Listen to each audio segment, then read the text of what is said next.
yang ikut pada hari ini ada yang diadakan oleh Radio Muslim, pendengar Radio Satu Lombok dan Radio Banjar. Pertanyaan yang pertama, Ustaz. Bagaimana hukumnya suami yang sangat membatasi sedekahnya untuk istri, tetapi mengutamakan orang tuanya, dan istri tersebut diminta untuk bekerja oleh suami agar mencukupi kebutuhan keluarganya? Mohon penjelasan. Pertama, dudukkan dulu masalah harta. Kalau itu harta suami, maka memang yang paling berhak adalah keluarga suami. Kita dapat suami itu sudah siap semuanya. Tapi ibunya yang melahirkannya, ibunya yang membesarkannya, ibunya yang apanya, begitu sulit mengandungnya, begitu ininya, maka itu seorang suami, seorang laki-laki, hak ibunya lebih besar daripada hak istrinya. Tapi seorang istri, hak suaminya lebih besar. Ketika ijab kabul itu diucapkan dan diterima, itu penyerahan hidup dunia akhirat, tanggung jawab dunia akhirat kepada sang suami. Maka itu tanggung jawabnya besar. Ketundukan pada suami lebih besar daripada ketundukan kepada keluarganya. Ini dulu. Jadi kalau itu uang suami, sebaiknya istri menganjurkan suaminya. Tapi suami juga harus bijak. Kenapa juga dia tidak menganjurkan sang istrinya untuk berbuat baik kepada keluarganya? Supaya dia dapat juga keutamaan bakti seorang anak. Ingat, ketika nikah, bakti tidak putus. Talian darah tidak putus. Tanggung jawab itu. Yang kedua, harta istri. Kalau itu usaha istri, itu bukan milik suami. Itu harta istri. Kalau istri mengendalikan uangnya untuk kemana-mana, itu hak istri. Karena dia usaha dia. Tinggal suami meminta. Kalau istri mau bagi, silakan. Kalau istri tak mau bagi, tak bisa dipaksa. Karena itu harta istrinya.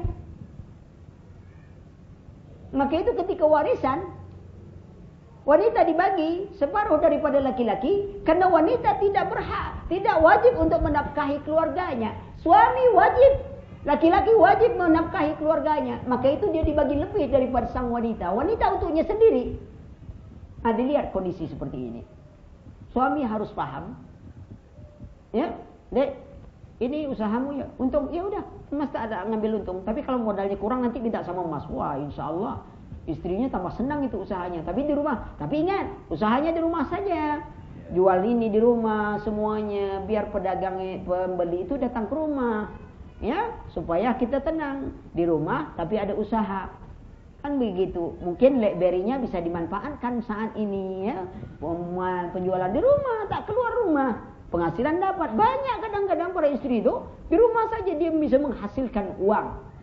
Nah, kalau ini adik punya uang, silakan digunakan apa uang itu yang penting tahu. Suami apa mengarahkan, ini. Tapi kalau istrinya bilang, Mas, harta saya ini ya untuk Mas juga lah. Nah, pertama belikan ke Mas, gitu kan? Boleh. Rasulullah lihat Ummul Mukminin Khadijah. Hah? Siapa yang punya harta? Khadijah punya harta. Ummul Mukminin Khadijah berjuang dengan hartanya. Sampai-sampai beliau menangis ketika hartanya sudah habis. Kenapa? Tak ada lagi harta yang bisa diinfakkan. Ini kaum ibu hati-hati. Kadang-kadang sebagian ibu nih menangis ketika hartanya mau diinfakkan. Nah, itu yang masalah. Ummul Mukminin Khadijah menangis hartanya sampai habis. Itu membuat Rasulullah sangat menyintai Ummul Mukminin. Ketika orang menafikan dia menolak Rasulullah, Ummul Mukminin mengimaninya. Ketika orang tidak menolongnya, dia memberi hartanya, dia berkorban untuknya. Cinta yang ini yang perlu dicontoh. Coba bayangkan, kita jangan ngambil contoh-contoh cinta picisan. Romeo, Juliet gitu orang apa namanya semua, Rama dan Sinta. Tak ada perlu kita. Kita ada cinta yang tauladan yang nyata. Rasulullah, Ummul Mukminin Khadijah. Bayangkan cinta yang tidak lapuk, tidak lekang oleh panas, tidak lapuk oleh dingin. Cinta bertahan seumur hidup Rasulullah. Sudah wafat saja Ummul Mukminin Khadijah, kalau Rasulullah mendengar namanya bergetar. Kalau Rasulullah melihat kenangan dari istrinya Khadijah, lembut hatinya. Kenangan itu selalu yang membuat Ummul Mukminin Aisyah menjadi cemburu kepada Khadijah. Seolah-olah di dunia ini tidak ada lagi wanita yang terbaik kecuali hanya Khadijah saja. Cinta yang begitu mendalam. Nah, ibu-ibu, ya, posisikan diri bagaimana menjadi Khadijah di zaman ini. Tapi ingat, suami pun posisikan diri.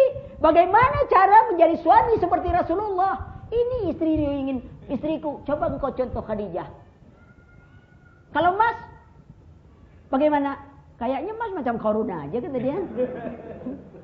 Tak ada perubahan. Gimana? Kita nuntut istri kita seperti Khadijah, kita yang lain. Enggak, kita juga menyontoh bagaimana Rasulullah. Masing-masing berusaha memberikan yang terbaik untuk pasangannya. Karena sesungguhnya kecintaan itu, ya, bukan berarti kita memiliki, tapi kita memberikan kebahagiaan kepada pasangan yang kita cintai. Subhanallah, para sahabat sangat menyintai Rasulullah.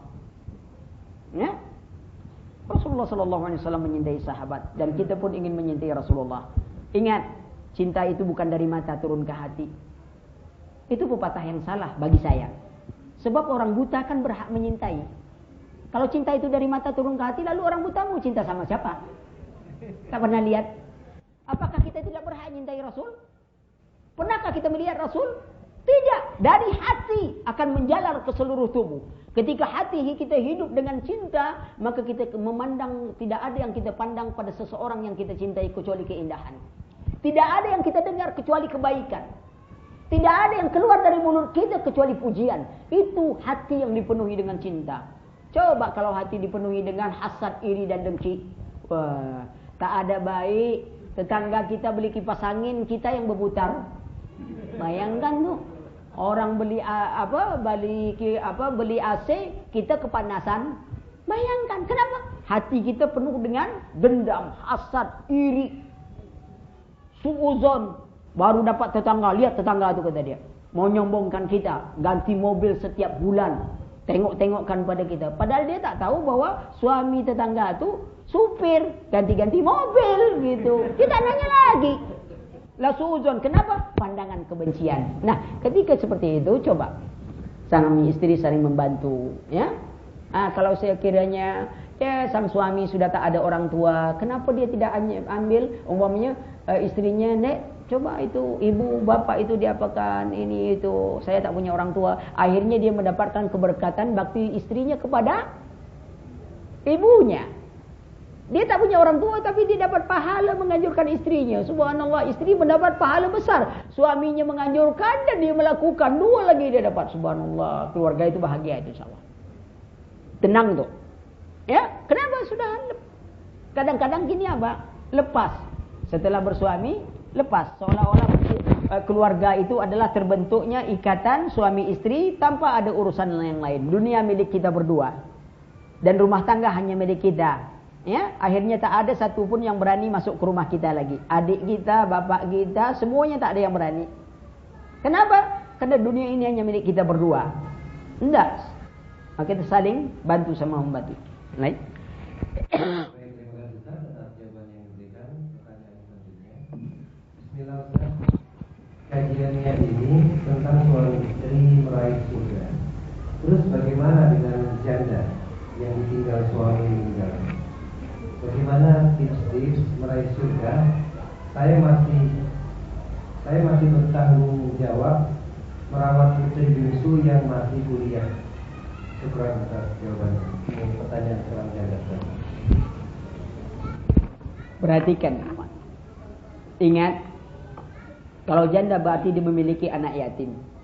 Anak yatim itu sebenarnya tanggung jawab kaum muslimin. Kita tahu penderitaan para janda adalah tekanan perasaan. Apa tekanan perasaannya?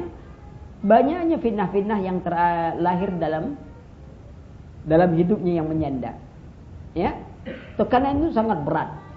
Bagaimana perjuangannya? Kesabaran dia menghadapi seperti itu. Dia mohon kepada Allah agar Allah memberikan kesabaran kepadanya. Karena kesabaran itu tidak ada ia dapatkan kecuali akan dapatkan kebaikan. Berharaplah Allah meringankan. Karena kata Rasulullah sallallahu alaihi wasallam, kalau Allah menyintai hambanya, Allah uji mereka. Kalau mereka redha dengan ujian Allah, maka Allah tinggikan derajatnya. Tapi apabila mereka tidak redha, Allah turunkan derajatnya. Allah murka pada mereka. Maka itu perhatikan, ikhwan, kita semuanya perhatikan. Tidak masalah sebuah majelis taklim mengenal ada ini, ya sebagian bicara, sebagian ada ya akhwat kita yang menjanda mungkin dalam kesusahan dalam ini. Tetapi ada majelis taklim yang juga memperhatikannya, di mana kesusahannya, apa dia. Jangan dibiarkan. Ya, nah, nasihat saya sabar dan banyak berdoa kepada Allah. Masalahnya kita selalu ragu dalam doa, maka itu doa kita tak dikabulkan Allah. Antara iya dan tidak. Coba ibu pikirkan doa subuh tadi. Kira-kira penuh perasaan atau hambar? Lidah kita ngomong Rabbana atina fid dunya hasanah wa fil akhirati hasanah wa qina azabannar. Lidah, hati kita kosong. Maka itu doa kita tidak dikabulkan Allah. Karena hati kita hambar, seolah-olah kita minta kepada Allah, ya Allah mau bagi-bagilah, kalau tidak terserahlah. Rabbana atina fid dunya. Tadi dah kabulkan. Kalau orang minta saja di pengemis saja minta, kasih Pak rezeki. Kasih Pak. Kalau mau bagi-bagi, kalau tidak terserah Bapak lah. Ada tak orang mau bagi pengemis kayak gini? Tidak, kita mengemis kepada Allah. Tapi tidak ada perasaan kita. Itu satu. Yang kedua, kita ragu dengan pengabulan Allah. Kita tergesa-gesa dalam minta kepada Allah. Kamu sudah doa? Sudah, tapi belum dikabulkan. Ini yang tergesa-gesa. Itu menyebabkan doa kita tak dikabulkan, Bang. Banyak ada kita ngomong sudah doa tapi belum dikabulkan. Itu menyebabkan doa kita tak dikabulkan. Maka berdoa banyak kepada Allah, sabar agar Allah menyelesaikan urusan. Ingat, seorang orang tua apabila diuji dengan anak perempuan, dia beri kasih sayang yang baik, dia beri didik yang baik, sampai dia menikahkannya, cukuplah benteng baginya dari api neraka. Subhanallah. Kenapa kita tak pegang seperti itu? Ya, barakallah. Baik, terima kasih Ustaz atas jawabannya. Selanjutnya, Assalamualaikum warahmatullahi wabarakatuh. Waalaikumsalam. Bagaimana kita mentaati suami sedangkan dia sendiri, si suami, tidak taat kepada Allah? Mohon penjelasannya. Sabar dan selalu berdoa kepada Allah. Karena suami kita bukan Fir'aun. Bukankah Fir'aun memiliki istri yang mukminah? Tapi dia sabar dan selalu berdoa kepada Allah. Apakah suami kita sejahat Fir'aun? Tidak. Lalu kenapa itu ada kesalahan? Doakan suami itu agar mendapat hidayah Allah. Buktikan bahwa kita telah ngaji, kita orang yang berilmu, buktikan kelembutan kita. Saya banyak dapat cerita suami-suami yang awalnya ngaji itu tak mau. Solat tu payah, benci, dia antar istrinya ngaji, dia tinggalkan, dia benci dalam pengajian. Tapi dia berpikir, saya berpikir lama-lama Ustaz. Saya lihat istri saya semakin pengajian, semakin tunduk, tak pernah kasar sama saya, selalu lembut. Saya sengaja kasar-kasar, ngaji ini dia tetap senyum, tetap ladeni saya dengan baik. Akhirnya saya berpikir, Ustaz, mau jadi apa saya ini? Mulailah saya ngaji. Semenjak itu Ustaz, pekerjaan saya pun yang hasilnya tak jelas, saya tinggalkan Ustaz. Itu orang yang alami sendiri cerita dengan saya. Saya tinggalkan Ustaz. Padahal penghasilan saya mungkin sebulan puluhan juta Ustaz. Saya tinggalkan itu. Kenapa? Setelah saya tahu ini, lihat kelembutan, doa. Jangan kita menjadi, Mas, saya sudah ngaji gini, Mas tak ngaji-ngaji. Ada pula sebagian istri. Maka itu perhatikan juga, Bu, kalau kita ngaji kon perhatikan hak suami. Kadang-kadang ada seorang akhwat saking semangatnya ngaji, ya, lupa hak suaminya. Dia ngaji, pagi ngaji, tengah hari ngaji, ngaji pula malam, pulang jam 10. Suaminya jam 6 sudah pulang, duduk menung. Apa Pak? Nunggu ibu lagi ngaji. Kata Allah, sedihnya bapak ini ya. Kesian kita. Kasih waktu. Radio ada, kalau kira-kira itu suami ada di rumah, apa ini radio bisa kedengar? Kenapa Mas? Saya mau pergi ngaji. Iya, ndaklah Mas kan ada di rumah. Kan gitu, Mas ada di rumah, saya dengar radio aja lah. Ya. Kenapa tak ngaji? Nah, tak mungkin lah Mas di rumah begini. Kan kalau duduk-duduk berdua sambil dengarkan enak. Banyak bahasa yang bisa lebih lembut. Mungkin dengan kelembutan itu biasanya itu lebih cepat melunakkan daripada kekasaran. Ya. Baik, terima kasih Ustaz atas jawabannya. Pertanyaan selanjutnya, Assalamualaikum Ustaz. Ustaz, sejauh mana tanggung jawab istri terhadap ibadah suami? Suami saya masih sering lalai dalam melaksanakan sholat wajib. Saya sering mengingatkan, kadang-kadang emosi Ustaz. Apakah istri berhak menegur suaminya? Terima kasih atas jawabannya. Iya. Yang bertanggung jawab pada dalam keluarga suami, bukan istri. Tanggung jawab ditimpa oleh istri adalah tanggung jawab ilmunya. Ketika istri itu sudah tahu, wajib dia menyampaikan kepada suaminya. Kalau dia sudah sampaikan, suaminya taat tak taat itu bukan urusan dia. Cuman itu tadi saya katakan, cara menyampaikan. Terkadang seorang suami itu bukan menolak kebenaran, tapi dia menolak cara kita menyampaikan kebenaran. Itu kadang-kadang. Sama kita dakwah juga ikhwan. Belum tentu orang yang kita dakwah itu menolak kebenaran yang kita sampaikan. Boleh jadi dia menolak cara kita menyampaikan. Antum nasihati, tapi nasihatnya kayak kaset rusak. Sudah saya nasihati, kamu sudah tidak berubah juga seperti ini. Suami macam apa kamu seperti ini? Suami orang macam ini, suami saya kayak gini. Akhirnya suami kita bingung deh. Ini istriku ini marah atau ngapa ini? Kayak kaset rusak aja. Itu bisa, sudah kita nasihati dengan baik, dengan cara yang lembut, cara ini tidak. Sabar, tugas kita sudah sampai. Apa itu? Kita menyampaikan apa yang kita ketahui. Serahkan urusannya kepada Allah Subhanahu wa taala. Ya, barakallahu fiik. Baik, terima kasih Ustaz. Kita lanjut. Bagaimana cara menghadapi suami yang berbeda paham atau belum mengenal sunnah? Tunjukkan bahwa sunnah itu mulia dan baik. Amalkan sunnah itu. Perhatikan, akidah adalah mutiara. Akhlak adalah pengikatnya. Tidak mungkin kita ambil mutiara yang asli, lalu ibu-ibu ingin jadikan liontin, tapi rantai liontin itu hanyalah tali rapia yang ditarik dari jomberan. Yakin tak orang bahwa liontin itu asli mutiaranya? Tak ada yakin dan orang tidak akan pernah tertarik. Akhlak yang mulia itulah pengikat mutiara itu. Baru orang yakin bahwa akidah itu baik dicontoh dengan akhlak yang mulia. Cara dakwah seperti itu, tunjukkan kemuliaan akhlak. Dengan harapan moga-moga dia berubah. Semakin belajar, semakin nampak ketundukan, semakin lembut, semakin sabar. Akhlak ini lebih mudah menundukkan orang daripada kekerasan. Ya Rasulullah kelembutannya, dicaci maki, diludah. Dia lembut, tapi kelembutan Rasulullah sampai-sampai ada satu riwayat menyebutkan bahwa Rasulullah biasanya di pasar Ukas itu, ya, ada orang Yahudi buta. Saya belum dapat dalilnya yang lebih jelas tentang kisah ini, tapi ini ada iktibar bahwa Rasulullah selalu katanya memberi makan seorang Yahudi buta. Sebelum memberi makan itu menyuapkan, Rasulullah selalu menghancurkan makanan. Yang nakjubkan aja, Yahudi buta ini tak tahu Rasulullah yang memberi makan. Maka itu dia selalu menyumpah-nyumpah, jangan ikuti Muhammad, jangan ini, jangan itu. Rasulullah diam saja. Sampai satu ketika Rasulullah wafat, diganti oleh Abu Bakar. Abu Bakar baru menyuapkan, lalu apa kata dia? Engkau bukan orang yang biasa memberiku makan. Dari mana engkau tahu? Karena orang yang biasa memberiku makan tidak pernah membiarkan aku mengunyah makanan. Lalu kata Abu Bakar Siddiq radhiyallahu an, dia adalah Rasulullah sallallahu alaihi wasallam, orang mulia itu. Mendengar itu menangislah sang Yahudi dan menyatakan bahwa dia masuk Islam.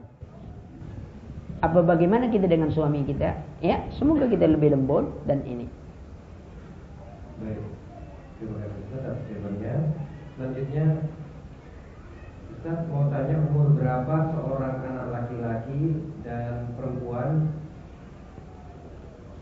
tidur dipisah dari orang tuanya? Sedini mungkin kalau dia sudah siap untuk dipisahkan. Umur 2 tahun, 3 tahun, ini sudah pandai pisahkan. Ya, diajar sedini mungkin kepada anak itu. Ya. Supaya dia belajar mandiri, dia mudah mengerti. Ya. Insyaallah semakin dini semakin bagus supaya dia mengerti dan dia menjadi anak-anak yang berani. Ya. Terus umur berapa anak laki-laki dan perempuan tidur terpisah dengan saudaranya? Dipisah kamar. Ya, kalau baligh mungkin, tapi itu saya katakan secepat mungkin. Kalau kita punya rumah yang lebih, kamarnya ini, ya, karena jangan sampai lihat pendidikan seks dalam Islam itu adalah memberikan pengertian kepada anak tentang bahwa dia laki-laki. Dari kecil jangan suka diajarkan anak-anak kecil umurnya laki-laki perempuan walaupun umurnya 3 tahun, 4 tahun atau 4 tahun, 5 tahun mandi bersama. Laki-laki di sini mandinya, perempuan mandinya di sana supaya dia sudah mulai tertanam. Nanti sudah jadi kebiasaan mereka berkumpul susah. Iya. Sedini mungkin itu tidak akan merusak mereka. Ya. Sebagaimana juga kita berikan permainan kepada anak, sedini mungkin dipisahkan permainannya. Laki-laki ini mainannya, perempuan ini mainannya. Supaya dia ngerti keadaan bahwa dia ini. Pakaian juga seperti itu. Pakaiannya sudah berbeda. Tak mungkin pakaian berbeda itu setelah umurnya 4 tahun baru berbeda pakaian. Ini pakaian laki-laki, ini pakaian perempuan. Tidak. Semakin kecil sudah dibedakan pakaiannya. Ya. Selanjutnya, Ustaz, saya mempunyai anak perempuan yang sekarang sedang sekolah di pondok pesantren. Anak ini mengambil jurusan IPA karena katanya ia mau masuk kedokteran. Kenyataan ini membuat dia jadi kurang maksimal belajar agama. Tolong beri saya saran Ustaz, karena saya sedih sekali memikirkan hal ini. Bu, belajar agama seluruhnya wajib. Laki-laki, perempuan. Untuk menjadi ahli agama, tidak semuanya. Tidak semua anak kita itu jadi ustadz atau ustazah. Tidak. Setiap orang punya perannya masing-masing. Anak kita juga seperti itu. Jangan diharapkan semua anak jadi ustadz. Ada sebagian anak itu mungkin dia tidak memiliki kemampuan untuk menghafal-hafal. Tapi soal ngitung matematika dia jago. Tetapi dia wajib diberikan pendidikan agama. Sehingga ketika dia jadi dokter pun, jadi insinyur pun, jadi apapun, agama tidak lepas dari dirinya. Loh, kalau semua jadi ustadz, jadi ustazah, siapa jadi pendengarnya? Tentu ada bidang-bidangnya. Kenapa kita sedih? Lihat dia. Kan kita bangga anak kita jadi dokter, tapi hafizah. Kan ingin. Tidak mungkin. Tidak ada yang tidak mungkin, yang penting usaha. Tetapi jangan ditekan anak dengan keinginan kita.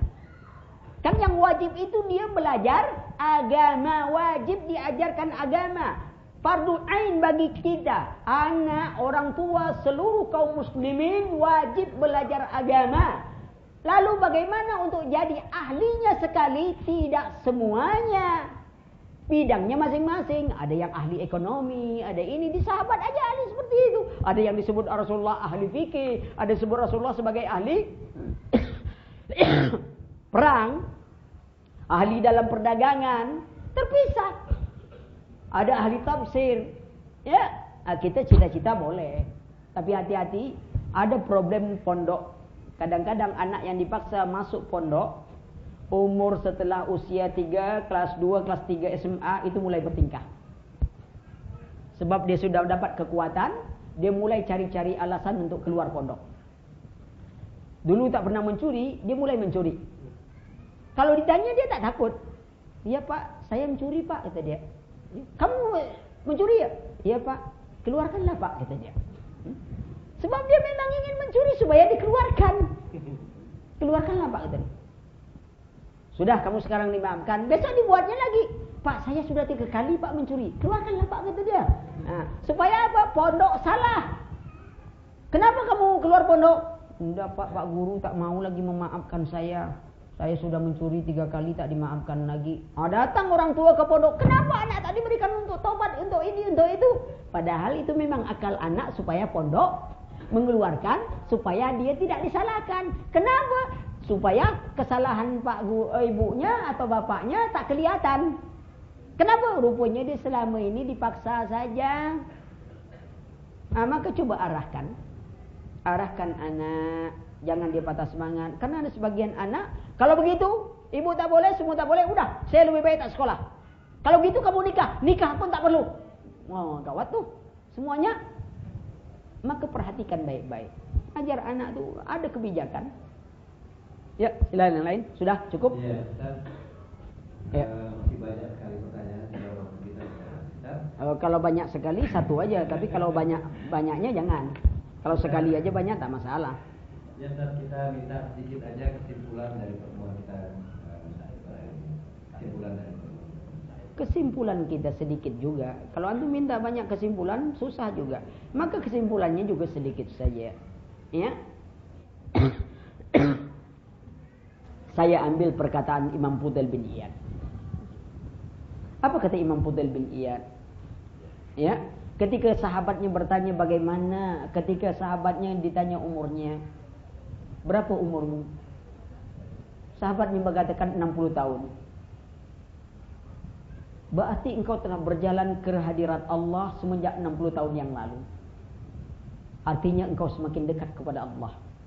Lalu temannya berkata, Inna lillahi wa inna ilaihi raji'un.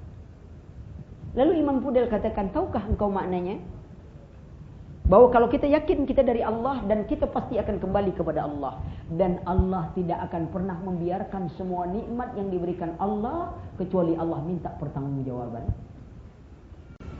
Sudahkah engkau mempersiapkan pertanggungjawaban? Lalu temannya berkata, bagaimana saya harus bersiap? Lalu Imam Fudail katakan, perbaiki sisa usia yang dibagikan Allah, niscaya Allah akan memperbaiki keburukan masa lalumu. Allah berfirman, illa man taba wa amana wa amila amalan salihah, haulaika yubaddilullahu sayyiatihim hasanat.